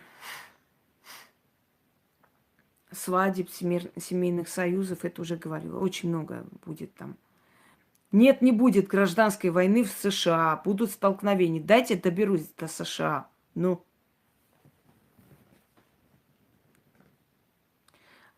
О Молдове я говорю уже полчаса. Слушать надо. Так, не мешайте мне, я сейчас буду вам постепенно говорить.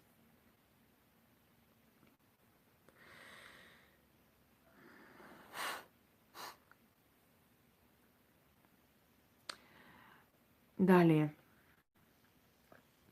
Если кому-то интересно про Азербайджан. В 2020 году, к концу 2020 года и в начале 2021 года Азербайджан поставил начало своего конца.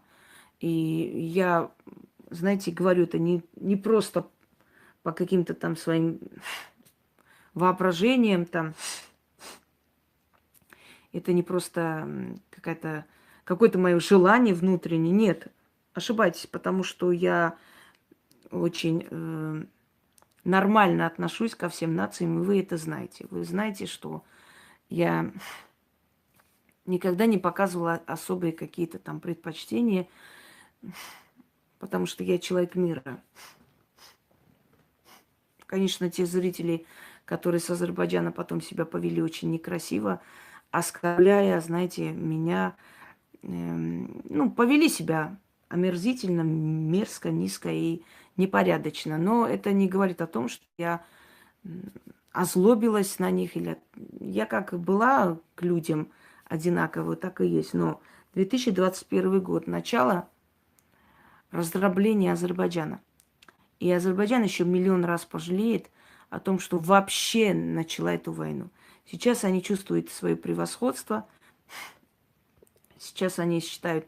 естественно, когда власть в Армении абсолютно чмошная, знаете, импотент сидит, абсолютно не способный ни на что, политический труп, который не принимается ни одной страной мира, но без стыда и совести хочет заработать деньги, продавая земли своей страны, когда мразь какая-то сидит там и выполняет все приказы, скажем, азербайджанского лидера, у которого на него есть компромат, и вообще, который платил за все это, понятное дело, что они будут считать себя героями, ликовать и так далее. Но я говорила и повторяюсь, это начало конца Азербайджана.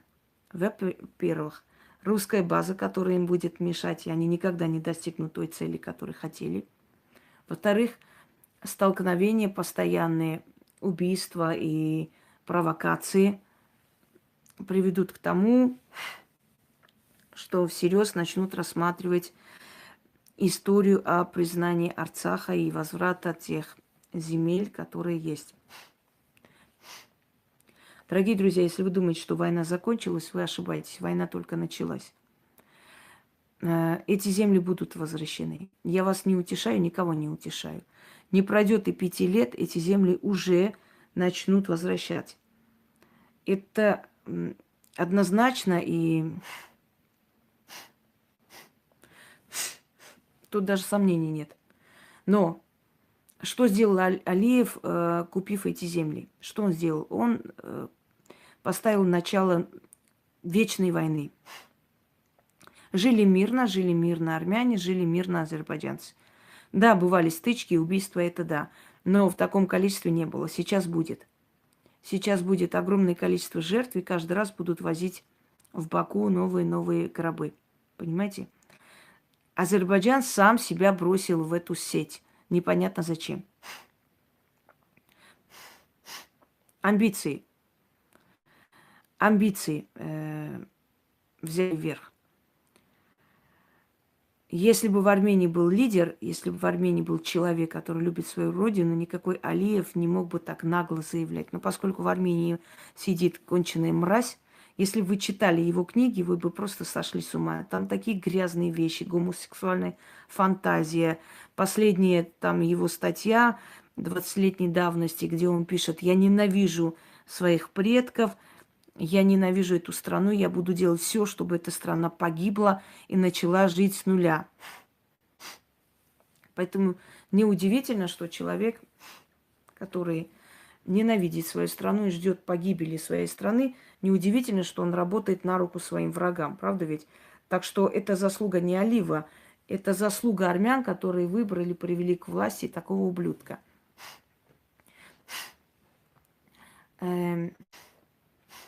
Я говорю азербайджанским матерям. Эти слезы вам отольются. Очень страшно. Просто знайте. Это начало абсолютно бесполезной, долгой, вечной войны. Вечной войны. С двух сторон будут жертвы.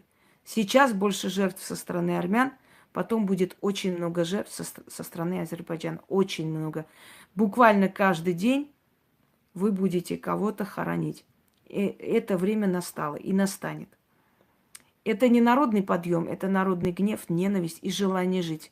Когда собаку загоняете, сравнение нехорошее, но в любом случае, даже маленькую собаку загнали в угол, оттуда начинает кусаться. Кусает, если ты даже 100 раз сильнее его, понимаете?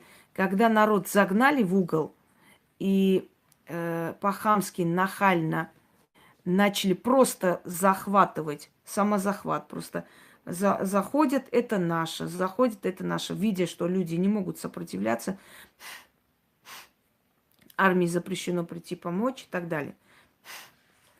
И поэтому они наглеют. Не потому, что они... Ну, вы видели, да, как они все это... Им просто подарили это все. Конечно, когда тебе просто так что-то дарят, с Луны упало все это хорошее, понимаете, ты в таком радостном состоянии, что вот тебе просто подарили, и ты начинаешь наглеть, наглеть и наглеть. Значит, послушайте меня внимательно. Вот все, что сейчас делает Азербайджан с Арменией, с Азербайджаном случится это в 13 раз страшнее. Это я вам просто предупреждаю. Для всех, кто сейчас радуется, знайте. Для всех, кто радуется, знайте это. Потому что, ну, время уже идет. Далее. Бунты в Азербайджане. Ненайденные дети, ненайденные тела. Жуткая бедность. Потому что потрачены на войну огромные средства себя не оправдали.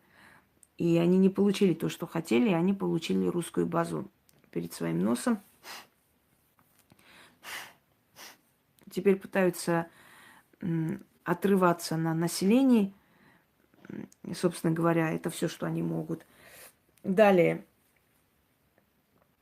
Абсолютная бедность в Азербайджане. В ближайшие 7-8 лет беспросветная бедность в Азербайджане. Знаете это. Вплоть до того, что на операции и так далее для солдат будут собирать просто всем миром. Государство ничем помогать не будет. Там, знаете, там работает пропаганда хорошая. Там принято хвалить. Вот они считают, что если армяне говорят все минусы своей нации, все и так далее, это значит, у армян все плохо, а у них все прекрасно. Они привыкли, что надо скрывать, надо не выносить ссоры из избы, надо себя хвалить. Вот и все. Это вся разница, которая существует. Но и там одинаковая ситуация, абсолютно одинаковая. Просто Алиев сейчас на некоторое время пока сохраняет власть, потому что он как бы выгодно купил эти земли.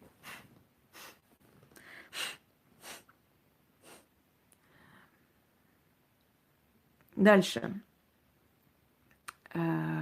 Грузия. Турция потребует у Грузии Батуми. Как это сделать? Официально.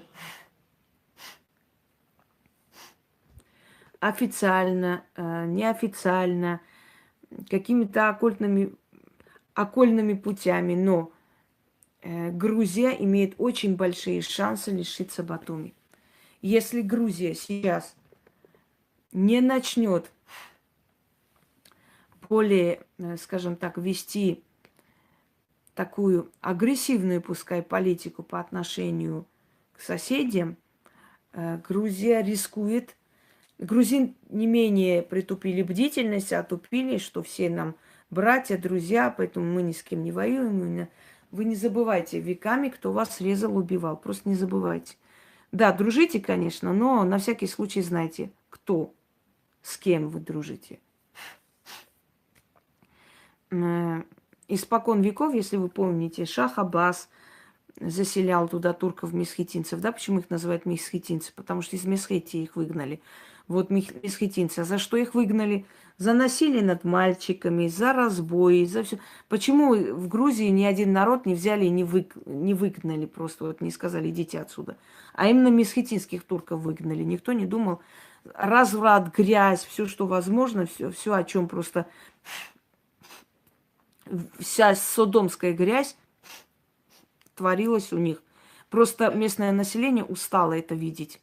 Устало видеть насилие над детьми, устало видеть грабежи, устало видеть вот это все. И в один момент просто турков-месхетинцев сняли с места и выгнали.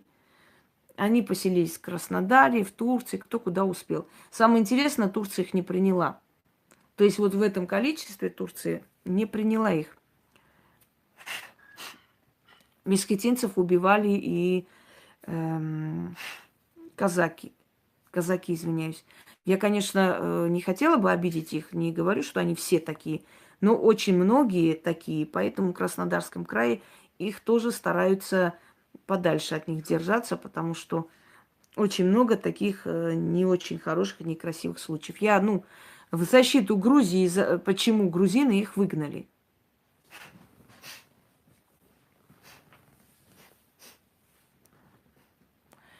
В Грузии опять новый лидер придет, переполох, новый человек ожидается.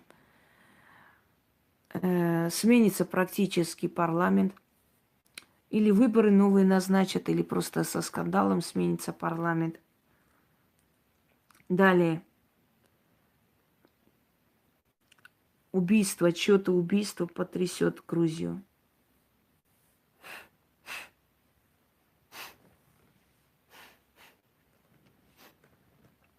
Чье-то убийство. И очень такое жестокое, бесчеловечное убийство. Молодого человека, скорее всего. Много самоубийств стало в Грузии. Молодежи нечем заниматься.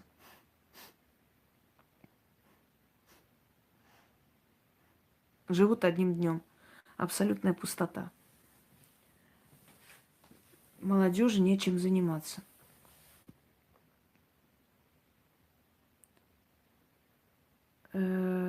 Кура. Кура опять преподнесет себе сюрприз. Поднимется уровень воды. Будьте осторожны. Не поднимется, как тогда было наводнение, но поднимется. Довольно поднимется уровень воды.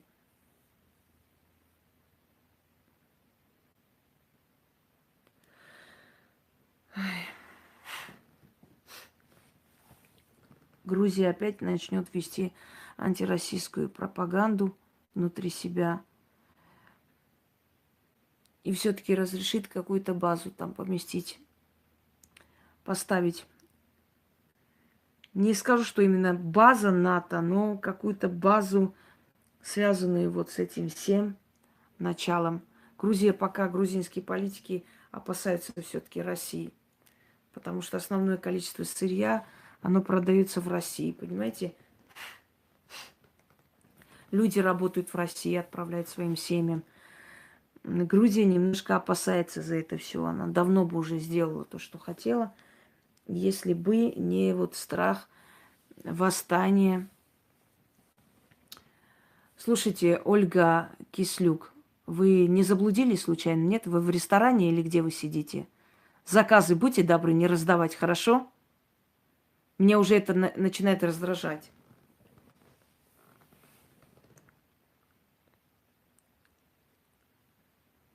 Так. В Грузии опустошаются селения, причем очень красивые, очень в хороших местах селения опустошаются из-за отсутствия работы для молодых. Далее.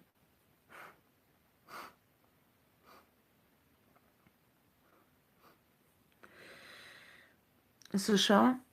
Ой, США. Как я вам в прошлом году сказала, после убийства чернокожего начнется, вот и началось, да?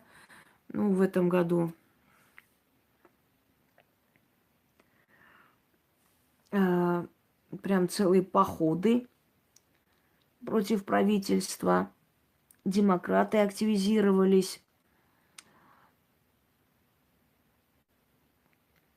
Но в этом году будет власть полиции.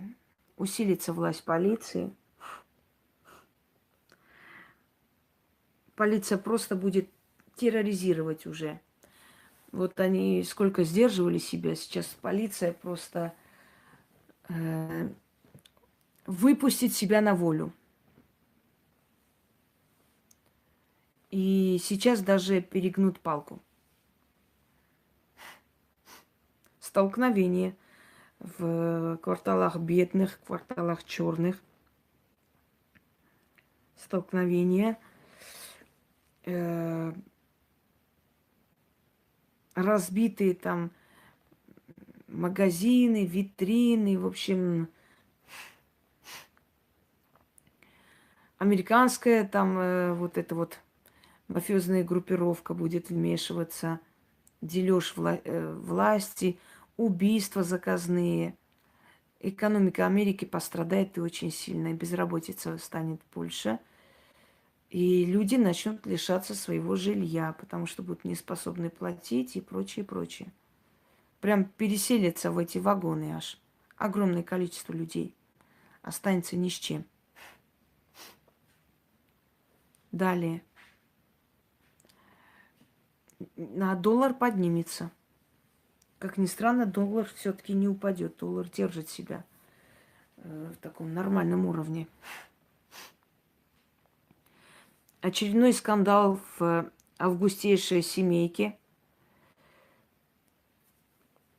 В семье английской королевы. Все ж я вижу чью-то смерть. Может, ее, может, сестры ее. Ну, чью-то смерть, смерть женщины.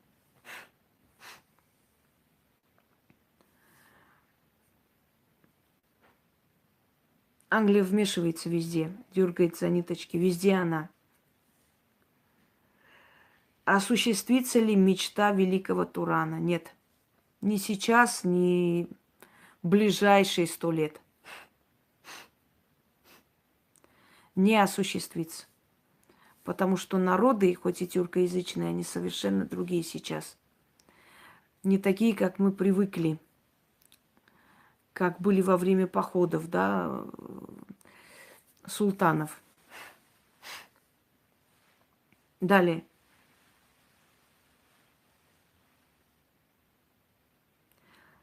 В Турции начнутся бунты, начнутся аресты высокопоставленных чиновников. Курды зашевелятся, конфликты. Будут новые государства. Образуются новые государства на Востоке. Решится окончательно один вопрос в Сирии. Так, далее.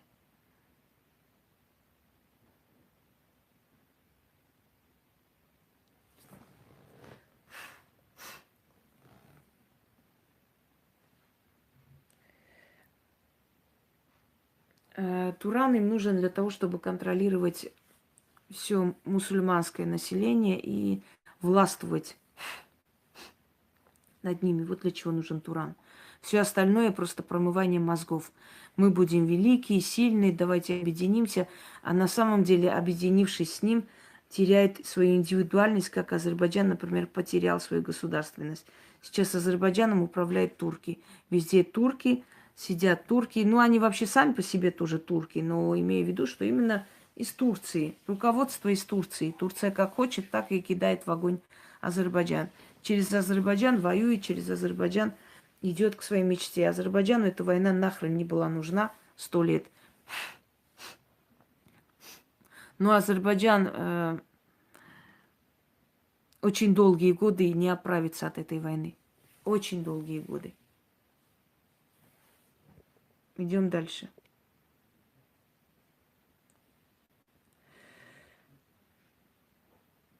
Диля, какое важное событие у тебя будет в новом году? Я сейчас тебе скажу. У тебя начнется рак. Это очень важное событие. для тебя в новом году. Очень важно. Важнее этого ничего уже не будет. Зря спросила ты, очень зря.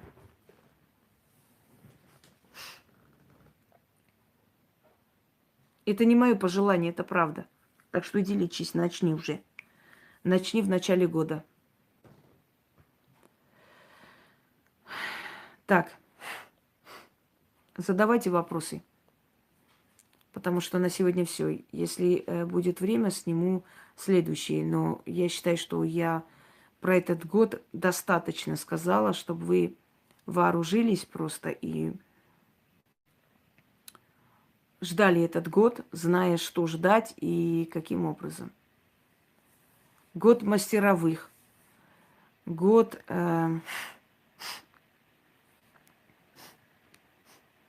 людей, которые хотят добиться успеха, они добьются.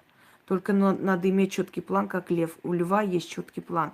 Я хочу эту добычу. И лев охотится и добивается этой добычи. Если у льва не будет четкого плана, он не будет знать, как быть, как себя вести. Я еще раз вам объясняю. Я не говорю вам, не объясняю по восточному календарю, по западному. Это совершенно иные знания, которые вам недоступны, и вы не поймете, каким образом это происходит. Но оно мне дано. Я каждый год вам говорю, что за тотем будет следующего года, что ожидать в следующем году, как себя вести, каким образом и прочее, прочее. Дальше.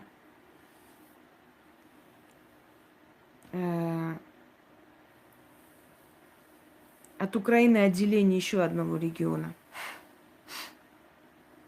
Прям будут митинги и требования отделиться. От Молдовы отделение еще одного региона. Начнется процесс отделения, отторжения.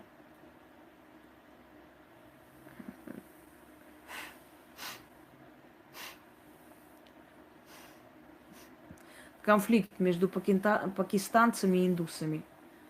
Может, это вам интересно? Теракты всякие. Год умеренный, но временами очень агрессивный. Год сильных людей.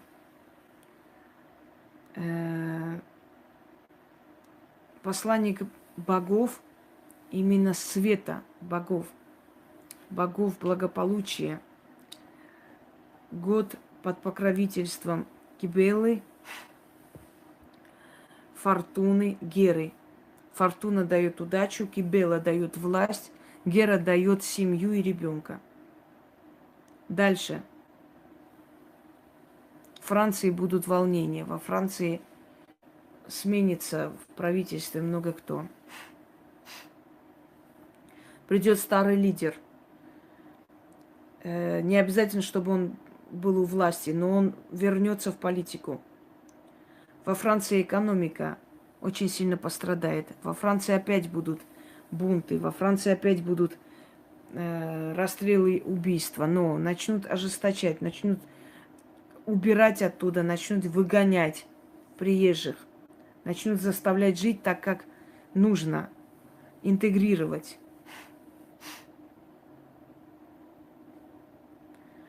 Личные вопросы здесь не смейте задавать никто.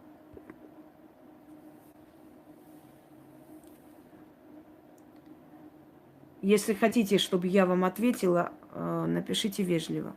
Я не официант.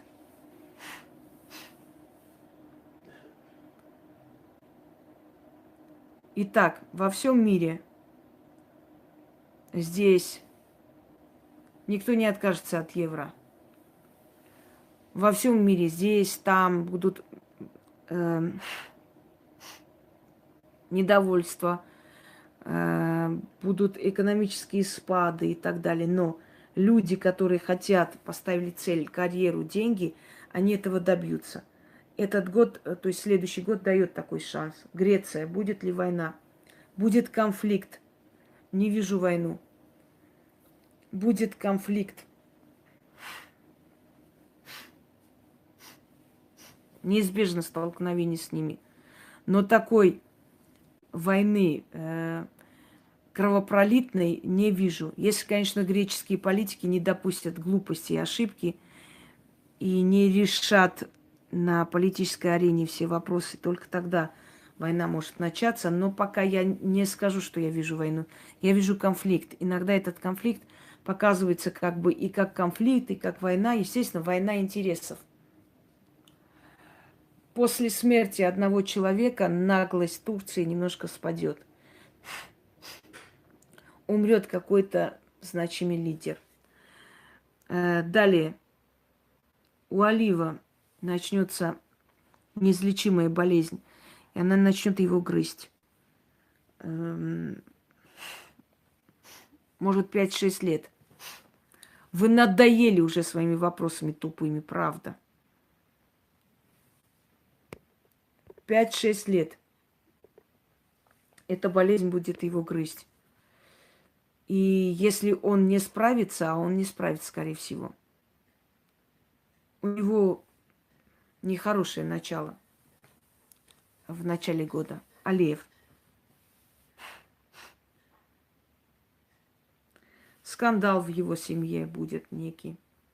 Какие-то открытия, разоблачения. В Азербайджане поднимут голову оппозиционеры. И там поднимут голову оппозиционеры. И вне страны. Вы смотрите, насколько в Армении конченая власть. Я помню, когда в 16 году напали, и весь азербайджанский спецназ был погублен просто.